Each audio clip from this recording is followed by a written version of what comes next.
was at stake. Euphoria Season 3 Episode 1 brings us exactly what we have been desperately focuses entirely on Rue's exhausting internal battle to stay clean.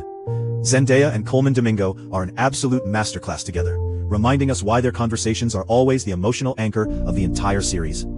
The scene opens with Rue deeply frustrated by the 12-step program, specifically Step 3, the terrifying concept of turning her life and will over to the care of God. Rue is vulnerable here, admitting that she simply doesn't understand how to do that. Ali, ever the steady mentor, tries to simplify it for her, telling her that she just needs to believe in something greater than herself. But Rue's mind is racing. She brings up a deeply religious family she recently met, noting how incredibly happy they seemed, and wonders aloud if simply picking up a Bible might be the magical cure to the darkness inside her head. However, Rue is far too sharp to just accept things blindly. She immediately challenges the Bible, pointing out its harsh and extreme condemnations, specifically regarding homosexuality. She asks Ali how she is supposed to follow a book that advocates putting people to death. This is where Ali shines. Instead of giving her a preachy textbook answer, he gives her a blunt historical reality check.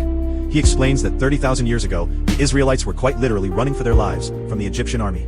Survival and procreation were the only things that mattered to keep their people alive. Then, in true Ali fashion, he delivers a hilariously blunt punchline that completely breaks the tension. He explains that during the war for survival, any distraction, specifically breaking it down to men sleeping with men, was just not on the agenda. His delivery of the phrase, "I do know that war ain't the time for butt sex," completely shatters Rue's depressed, cynical exterior.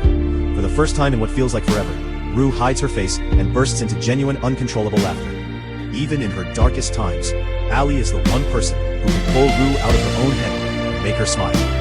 It leaves us with a glimmer of hope that with Ali by her side, Rue just might survive this season.